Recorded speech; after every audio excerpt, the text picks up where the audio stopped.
What's up mga kasipit? So magche-check tayo ng pan natin ngayon. Magpapakain tayo ng mga crayfish natin. Kagabi hindi ko pinakain kasi marami pang feeds doon.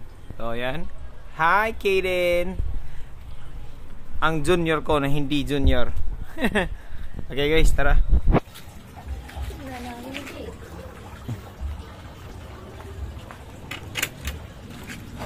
So pang lang pala to guys, pang shorts. Ay hindi pala, upload ko na lang pala talaga to. Ayan guys, pakain tayo ng mga guppies natin guys. You know, yan, nagsilabasa na kasi gutom na yan. Hindi ko pinakain eh, para maubos yung mga pagkain dyan sa sahig. Minsan i-fasting din natin sila guys, para hindi na uumay. Itong pinapakain ko ngayon, PO1 to ngayon guys. Tapos itong isa, PO3. Nag-order pa ako ng PO5 para sa mga malalaking crayfish natin. Pakunti-kunti lang guys, hindi na lang masyadong ramihan. Kunti-kunti lang yan, ganyan. Parang salt bay lang guys.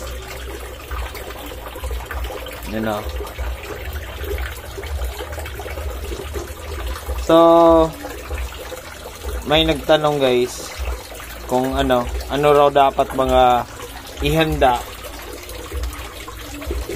bago ka mag-alaga ng crayfish. Ito guys ito unang-una guys, yan. Siyempre yung pond mo.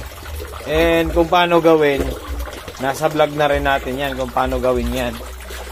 Kailangan nyo ng pump, tsaka ng makukuha ng tubig.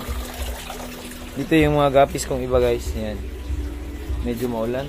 Ito crystal clear to guys. Parang terrarium. Sinadya akong ganito.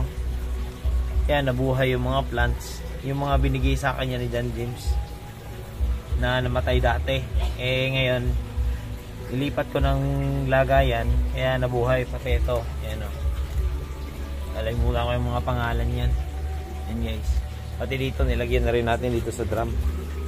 Teka lang, pakainin ko muna guys. PO1 pa rin yung pinapakain ko guys, hindi pa dumating yung in-order ko na na floater. So guys, yan yung pond, yan yung number 1 na kailangan. And number 2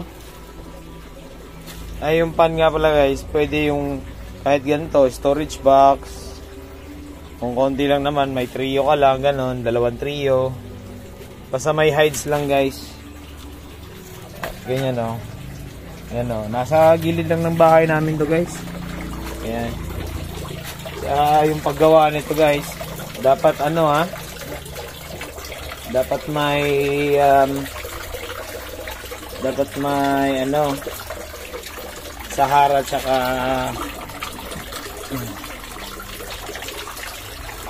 may Sahara tsaka nilipad ko tong hides dun.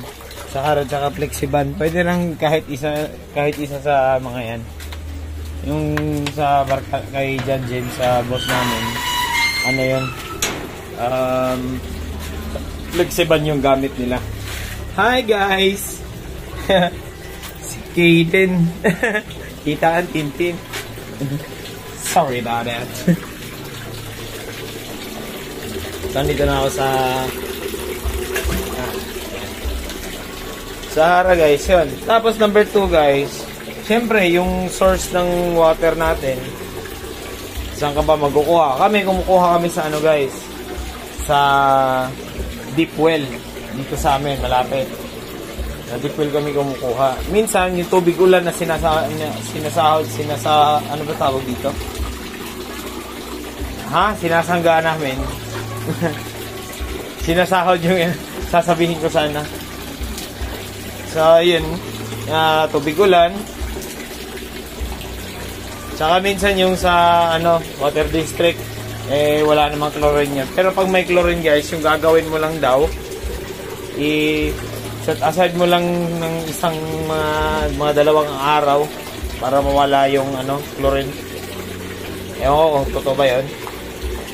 Pero yun yung nakita ko sa YouTube. Tapos guys, pangatlo, syempre space.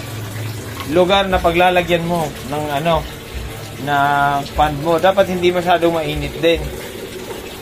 Dapat hindi masyadong mainit. And yun, hindi rin masyadong nauulanan, tsaka yung tubig hindi nag-overflow. And dapat medyo mataas yung walls kasi gumagapang yan sila guys.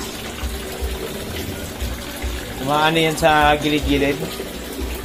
Makakatakas yan guys. Tulad ng nangyari sa akin, nawalan ako ng mga 5 o 4 kasi nakatakas. So yun. Ano pa ba?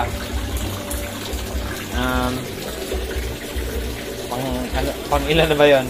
Tapos sunod guys, water pump tsaka aerator and filter. Yan. And yung pagkain, yan yung mga materials na mga kailangan natin din. And ano pa ba? Dapat ihanda. Yung sarili mo guys. Dapat ihanda mo. Dapat patient ka guys. Dapat marunong kang maghintay. Kasi pag di ka makapaghintay guys, medyo matagal-tagal rin talaga mangitlog tong mga to. Depende na lang din sa pag-aalaga mo guys, mga kasipit. So yun, kung meron pa kayong mga tanong guys, teka lang para tayo naka-live dito eh. So kung meron pa kayong mga tanong guys, sabihin nyo lang, comment nyo lang sa akin, and sasagutin ko yan lahat. And huwag niyong kalimutan guys, mag-subscribe and paki-share na rin ng ng videos, pati ng ng channel. Mag-leave din ng like and notification guys, paki-all. Okay, thank you. Bye mga kasipit.